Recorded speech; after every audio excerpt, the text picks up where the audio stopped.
Hello everyone, welcome to ASLB academy. Insurance മേഖലയിലാണ് നിങ്ങളൊരു ജോലി നോക്കാൻ ഉദ്ദേശിച്ചെങ്കിൽ ഉടനെ തന്നെ കിടിലൊരു നോട്ടിഫിക്കേഷൻ വരുന്നുണ്ട്.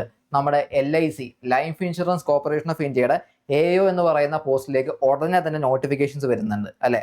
അപ്പോൾ നോട്ടിഫിക്കേഷൻ വരുന്നതിന് മുമ്പായിട്ട് നമുക്ക് എന്തൊക്കെയാണ് പ്രധാനപ്പെട്ട കാര്യങ്ങൾ, AOയുമായിട്ട് ബന്ധപ്പെട്ട് അതിൻ്റെ എക്സാം പാറ്റേൺ എങ്ങനെയാണ്, അല്ലെങ്കിൽ എത്ര ഫേസ് ഓഫ് എക്സാംസ് ഉണ്ടായിരിക്കും, ആ കാര്യങ്ങളൊക്കെ നമുക്ക് ജസ്റ്റ് ഒന്ന് നോക്കാം. അപ്പം AO എന്ന് പറഞ്ഞാൽ ആദ്യമേ തന്നെ നമ്മൾ ഏതൊക്കെ എക്സാം എടുത്തു കഴിഞ്ഞാൽ നമ്മൾ ആദ്യം നോക്കുന്നത് എന്താ, ക്വാളിഫിക്കേഷൻ അല്ലേ. നമ്മൾ ആദ്യം നോക്കുക നമുക്ക് എഴുതാൻ പറ്റുന്ന കാര്യം നമ്മൾ ആദ്യം നോക്കുന്നത്. ഇത് എല്ലാവർക്കും എഴുതാൻ പറ്റും. കാര്യം ഇവിടെ ആകെ നോട്ടിഫിക്കേഷന് പറയുന്ന കാര്യം എന്താ, കഴിഞ്ഞ വട്ടം നോട്ടിഫിക്കേഷനിലും സെയിം ക്രൈറ്റീരിയ തന്നെയായിരുന്നു, ഈ വട്ടവും സെയിം തന്നെയായിരിക്കും വരാൻ പോകുന്നത് നോട്ടിഫിക്കേഷനിലും. എന്താ പറയുന്നത്, bachelors degree in any discipline from a recognised Indian university അല്ലെ. ഏതെങ്കിലും ഒരു ഇന്ത്യൻ യൂണിവേഴ്സിറ്റിന്നോ ഇൻസ്റ്റിറ്റ്യൂഷനിൽ നിന്നോ ഒരു റെക്കഗ്നൈസ് ആയിട്ടുള്ള ഒരു ഡിഗ്രി ഉണ്ടായിരിക്കണം. അത് മാത്രമാണ് എന്തെന്ന് പറയുന്നത്, ഒരു എഡ്യൂക്കേഷൻ ക്വാളിഫിക്കേഷൻ ആയിട്ട് പറയുന്നത്. വേറെ ഒന്നുമില്ല. അപ്പൊ ധൈര്യമായിട്ട് വരുന്ന സമയത്ത് രണ്ടും കൽപ്പിച്ച് കണ്ണും പൂട്ടി എന്തോ അങ്ങ് അപ്ലൈ ചെയ്തോണം എക്സാമിന്. ഓക്കെ, ഇനി പഠിച്ചു കഴിഞ്ഞാൽ എന്ത് കിട്ടും അല്ലെ. എമോളുമെന്റ്സ് നോക്കിക്കഴിഞ്ഞാൽ എങ്ങനെയാ, അറൗണ്ട് ഒരു ബേസിക് പേ നമ്മൾ നോക്കിയാൽ തന്നെ എത്ര, ഒരു 88,000 ആ ഒരു റേഞ്ചിൽ തന്നെ വരുന്നുണ്ട് അല്ലെ. അത്യാവശ്യം നല്ല പാക്കേജ് ആണ് വരുന്നത് അല്ലെ. ഒരു ഇൻഷുറൻസ് മേഖലയിൽ അത്യാവശ്യം നല്ലൊരു ഗ്ലാമർ പോസ്റ്റ് തന്നെയാണ്. കാര്യം എന്താ, അത്യാവശ്യം നല്ല ബേസിക് പേ വരുന്നുണ്ട്, പിന്നെ അത്യാവശ്യം നല്ല വേക്കൻസീസ് നമുക്ക് എക്സ്പെക്ട് ചെയ്യാൻ പറ്റുന്നുണ്ട് അല്ലെ. അപ്പോൾ പ്രോപ്പറായിട്ട് എത്ര നമുക്ക് അറിയത്തില്ല, എന്നാലും അത്യാവശ്യം നല്ല വേക്കൻസി വരുന്നുണ്ട്. അപ്പോൾ നമുക്ക് ഒരു എഫേർട്ട് ഇട്ട് കഴിഞ്ഞാൽ നമുക്ക് ക്രാക്ക് ചെയ്യാൻ പറ്റുന്ന രീതിയിലാണ് എക്സാമിന്റെ ഡിസൈനും കാര്യങ്ങളും വരുന്ന പാറ്റേൺ ആണെങ്കിലും പ്രോപ്പറായിട്ട് വർക്കൗട്ട് ചെയ്ത് കഴിഞ്ഞാൽ ക്രാക്ക് ചെയ്യാൻ വേണ്ടി പറ്റും. അപ്പോൾ പിന്നീട് എലിജിബിലിറ്റിന്റെ കാര്യം പറഞ്ഞാൽ മിനിമം ഏജ് എന്ന് പറഞ്ഞു കഴിഞ്ഞാൽ 21 ഇയേഴ്സ് ആണ്. അപ്പോൾ നമ്മൾ ഏത് എടുത്തു കഴിഞ്ഞാലും ഏത് എക്സാം എടുത്താലും minimum age ഉണ്ടായിരിക്കുമല്ലോ.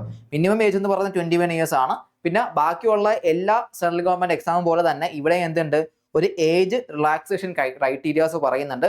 Scheduled caste scheduled tribe ആണെങ്കിൽ ഒരു 5 ഇയേഴ്സ് ഉണ്ട്, OBC ആണെങ്കിൽ 3 ഇയേഴ്സ് വരുന്നുണ്ട്, പിന്നെ പേഴ്സൺ വിത്ത് ഡിസബിലിറ്റീസ് ആണെങ്കിൽ 10 ഇയേഴ്സ്, പിന്നെ അതിൽ തന്നെ ഷെഡ്യൂൾഡ് കാസ്റ്റിന്റെ കാറ്റഗറിയാണ് ഡിസബിലിറ്റീസ് ആണെങ്കിൽ 15 ഇയേഴ്സ് ഉണ്ട്, OBC ആണെങ്കിൽ 13 ഇയേഴ്സ് ഉണ്ട്. പിന്നീട് നമ്മൾ എക്സ് സർവീസ്മെന്റിലേക്ക് വരുന്ന സമയത്താണെങ്കിൽ 5 ഇയേഴ്സും വരുന്നുണ്ട്. ഇങ്ങനെയാണ് ഒരു ഏജ് റിലാക്സേഷൻസിന്റെ ക്രൈറ്റീരിയാസ് വരുന്നത്. അപ്പോൾ ഈ ക്രൈറ്റീരിയാസ് മെറ്റ് ചെയ്യുന്ന ആൾക്കാർക്കെല്ലാം ഇനി വരുന്ന അപ്കമിങ് ഉടനെ തന്നെ വരാൻ പോകുന്ന നോട്ടിഫിക്കേഷൻസ് വരുന്ന എക്സാമിന് എന്ത് ചെയ്യാൻ പറ്റും, അപ്ലൈ ചെയ്യാൻ വേണ്ടി പറ്റുന്നുണ്ട്. ഓക്കെ, അപ്പോൾ അതൊന്ന് നോട്ട് ചെയ്ത് വെച്ചോണം. പിന്നീട് 3 ഫേസിലാണ് എക്സാം നടക്കുന്നത്, വെരി ഇമ്പോർട്ടൻറ്റ്. അപ്പം നമുക്ക് അറിയണം എത്ര ഫേസ് ഉണ്ടെന്ന് അറിയണമല്ലോ. കാര്യം ഒറ്റ ഫേസ് ആണെന്ന കാര്യമൊക്കെ അറിയണമല്ലോ. അപ്പം നമുക്ക് 3 ഫേസ് ഉണ്ട്. ഫേസ് 1 പ്രിലിമിനറി എക്സാമിനേഷൻ ആണ്, ഫേസ് 2ലേക്ക് വരുന്ന സമയത്ത് മെയിൻ എക്സാമിനേഷൻ ആണ്, ഫേസ് 3 ഇന്റർവ്യൂ ആണ്. അപ്പോൾ ഫേസ് 1 നമുക്ക് പ്രധാനമായിട്ട് നമുക്ക് 1 മണിക്കൂറാണ്. ഓക്കെ, 1 മണിക്കൂറാണ് നമുക്ക് എക്സാം ഉള്ളത്. അതിൽ നമുക്ക് റീസണിങ് എബിലിറ്റി, ക്വാണ്ടിറ്റേറ്റീവ് ആപ്റ്റ്യൂഡ്, പിന്നെ ഇംഗ്ലീഷ് ലാംഗ്വേജ് നമ്മൾ സ്ഥിരമായിട്ട് അറിയാവുന്ന നമ്മളെ ഗ്രാമർ, വൊക്കാബുലറി, അതുമായിട്ട് ബന്ധപ്പെട്ട ചോദ്യങ്ങളായിരിക്കും. അങ്ങനെ ഔട്ട് ഓഫ് മൊത്തം 100 ക്വസ്റ്റ്യൻസ് ഉണ്ടായിരിക്കും. 100 ക്വസ്റ്റ്യൻസ് ആയിരിക്കും ഉണ്ടാവുക. ഓക്കെ, അപ്പോൾ ആ ഒരു കാര്യം കൂടെ ഒന്ന് എന്ത് ചെയ്തിരിക്കുക, ഒന്ന് അറിഞ്ഞു വെച്ചിരിക്കുക, ഇമ്പോർട്ടൻ്റ് ആണ്. ഓക്കെ, പിന്നെ മീഡിയം ഓഫ് എക്സാം എന്ന് പറയുന്നത് എങ്ങനെയായിരിക്കും, ഇംഗ്ലീഷ് ആയിരിക്കും. ഇംഗ്ലീഷും ഹിന്ദിയും ഇപ്പം നമുക്ക് കംഫർട്ടബിൾ ഇംഗ്ലീഷ് ആയിരിക്കുമല്ലോ. അപ്പോൾ ഇംഗ്ലീഷ് നിങ്ങൾക്ക് ചൂസ് ചെയ്യാം. അത് നിങ്ങൾക്ക് അപ്ലൈ ചെയ്യുന്ന സമയത്ത് തന്നെ മീഡിയം ഓഫ് ലാംഗ്വേജ് ചൂസ് ചെയ്യാൻ വേണ്ടി പറ്റും. ഇംഗ്ലീഷ് ചൂസ് ചെയ്താൽ നിങ്ങൾക്ക് എന്ത് വരും, ഇംഗ്ലീഷ് വരും. പിന്നെ മിനിമം ക്വാളിഫൈങ് മാർക്സ് പറയുന്നുണ്ട്. മിനിമം ക്വാളിഫൈങ് മാർക്സ് ഇതാണ് ഇവിടെ പറയുന്നത്. ഓക്കെ, ഓരോ കാറ്റഗറി വൈസ് ആയിട്ടുള്ള മിനിമം ക്വാളിഫിക്കേഷൻ മാർക്സ് ഇവിടെ പറയുന്നുണ്ട്. ഓക്കെ, അതൊന്നും കൂടെ നിങ്ങൾക്ക് നോക്കാം. പിന്നെ ഡ്യൂറേഷൻസ് ടോട്ടൽ 1 hour ആണ്. ഓക്കെ, ഇതാണ് ഫസ്റ്റ് ഫേസിൽ അല്ലെങ്കിൽ പ്രിലിമിനറി എക്സാമിനേഷൻസിന് ഇതിൻ്റെ ഒരു മാർക്ക് ഡിസ്ട്രിബ്യൂഷനും അറിഞ്ഞിരിക്കേണ്ട കാര്യങ്ങൾ. ഇനി ഫേസ് 2 എന്ന് പറയുന്നത് മെയിൻ എക്സാമിനേഷൻ ആണ്. മെയിൻ എക്സാമിനേഷനിലേക്ക് വരുന്ന സമയത്ത് നമുക്ക് ടോട്ടലായിട്ട് reasoning ability, general knowledge, data analytics, insurance, അതായത് ഒരു റെഗുലേറ്ററി ബോർഡിന്റെ എക്സാം ആണല്ലോ. അപ്പോൾ എന്തായാലും മെയിൻസിലേക്ക് വരുന്ന സമയത്ത് എന്തുണ്ടായിരിക്കും, ഇൻഷുറൻസ് ആൻഡ് ഫൈനാൻഷ്യൽ മാർക്കറ്റ് ആണ്. അപ്പോൾ നിങ്ങൾ അറിയേണ്ട കാര്യം ഇത് മാത്രമാണ് പുതിയതായിട്ട് പഠിക്കുന്നത്. ബാക്കിയൊക്കെ നമ്മൾ നേരത്തെ അത്യാവശ്യം പ്രിലിമിനറിയിൽ പഠിച്ചു പോയ കാര്യങ്ങളാണ് അല്ലെ. അപ്പോൾ അവിടെ നമുക്ക് ഒരു അഡ്വാൻറ്റേജ് ക്രിയേറ്റ് ചെയ്യാം. നല്ല പ്രിപ്പറേഷൻ ആണെങ്കിൽ ആ കണ്ടന്റ് നിങ്ങൾക്ക് എവിടെയും കൂടെ ഉപയോഗിക്കാം, മെയിൻസിനും കൂടെ ഉപയോഗിക്കാം അല്ലെ. അപ്പോൾ ഇത്രയുമാണ് വരുന്നത്. പിന്നെ അത് കൂടാതെ ഇംഗ്ലീഷ് ലാംഗ്വേജിന്റെ ഒരു ഡിസ്ക്രിപ്റ്റീവ് പേപ്പറും കൂടെ ഉണ്ടായിരിക്കും. അതൊരു 30 minutes ആയിരിക്കും. ഇത് ടോട്ടൽ 2 hours ആയിരിക്കും. ഓക്കെ, ഇതാണ് ഒരു മെയിൻ എക്സാമിനേഷൻസിന്റെ ഒരു പാറ്റേൺ ആയിട്ട് വരുന്നത്.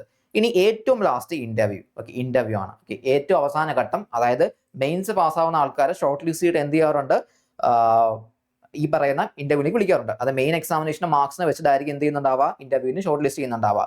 Marks obtain in the main examination only be consider for short listing interview. അതിനർത്ഥം എന്താ, പ്രിലിമിനറി എക്സാമിനേഷന്റെ സ്കോർ എടുക്കുന്നില്ല. എന്ത് മാത്രമേ എടുക്കത്തുള്ളൂ, മെയിൻ എക്സാമിനേഷന്റെ സ്കോർ, ഫേസ് 2ന്റെ സ്കോർ മാത്രം വെച്ചിട്ടായിരിക്കും എന്ത് ചെയ്യുന്നുണ്ടാവുക, ഇന്റർവ്യൂവിന് ഷോർട്ട് ലിസ്റ്റ് ചെയ്യുന്നുണ്ടാവുക. മാക്സിമം ഇന്റർവ്യൂ മാർക്സ് അത് വേരി ചെയ്യും. ഇതേപോലെ ആയിരിക്കണം എന്നില്ല, വേരി ചെയ്യാം. 60 ആണ് ക്വാളിഫൈ മാർക്സ് എന്ന് പറയുന്നത്. അല്ലെങ്കിൽ OBC കാൻഡിഡേറ്റ്സിന്റെ 30 അങ്ങനെയൊക്കെ ആയിരിക്കും വരുന്നുണ്ടാവുക. അത് വേരി ചെയ്യാം. അത് നോക്കണ്ട, ഇത് നിങ്ങൾ നോക്കിയേ വേണ്ട.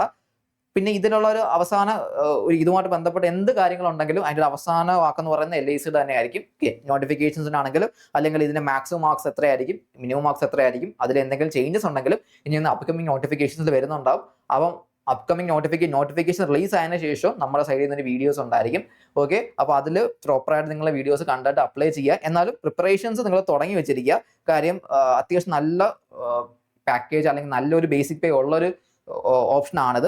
പിന്നെ അതേപോലെ തന്നെ എല്ലാവർക്കും അപ്ലൈ ചെയ്യാൻ പറ്റുന്നതുകൊണ്ട് തന്നെ അത്യാവശ്യം കോമ്പറ്റീഷൻസ് ഉണ്ടായിരിക്കും. അപ്പോൾ അതിൽ നമുക്ക് എന്ത് ചെയ്യാൻ പറ്റണം, ഒന്ന് വേ ഹെഡ് ആയിട്ട് നിൽക്കാനും കൂടെ പറ്റണം. സോ അതുകൊണ്ട് തന്നെ നമ്മൾ ഓൾറെഡി നമ്മുടെ ASLB അക്കാഡമിയിൽ ഇതിന്റെ LICന്റെ ഒരു ബാച്ചസ് നമ്മൾ ഇമ്മീഡിയറ്റ് ആയിട്ട് തന്നെ ജോയിൻ ചെയ്യുന്നുണ്ട്. ഓക്കെ, അപ്പോൾ അതിന്റെ അഡ്മിഷൻസിന് നിങ്ങൾക്ക് എന്ത് ചെയ്യാം, ഈ ഒരു നമ്പറിലും കൂടെ എന്ത് ചെയ്യാം, കോൺടാക്ട് ചെയ്യുക. നേരത്തെ ഈ പറഞ്ഞ പോലെ തന്നെ നമ്മുടെ പാറ്റേൺ വെച്ചിട്ട് നമ്മൾ phase 1 എന്ത് പഠിക്കണം, phase 2 എന്ത് പഠിക്കണം, അങ്ങനെ സ്ട്രക്ചേർഡ് ആയിട്ട് പഠിച്ച് തീർക്കാനും പറ്റണം. ടോപ്പിക് വൈസ് ആയിട്ട് കണ്ടന്റ്സ് പഠിച്ച് തീർക്കാനും PYQs വർക്ക്ഔട്ട് ചെയ്യണം. കാര്യം ഏത് എക്സാം എടുത്തു കഴിഞ്ഞാൽ PYQs ആണല്ലോ അതിന്റെ ഷുവർ ഷോട്ട് എന്ന് പറയുന്നത് അല്ലേ. അപ്പോൾ PYQs നോക്കിയിട്ട് നമുക്ക് പ്രോപ്പറായിട്ട് പഠിച്ച് തീർക്കാനും പറ്റണം അല്ലേ. അപ്പോൾ അതിനൊക്കെ എന്ത് ചെയ്യുക, നിങ്ങൾ ഈ നമ്പേഴ്സിൽ കോൺടാക്ട് ചെയ്യുക. നേരത്തെ തന്നെ പഠിച്ചു തുടങ്ങുക. നോട്ടിഫിക്കേഷൻ വരുമ്പോൾ തന്നെ എന്ത് ചെയ്യുക, അപ്ലൈ ചെയ്യുക. Okay, thank you.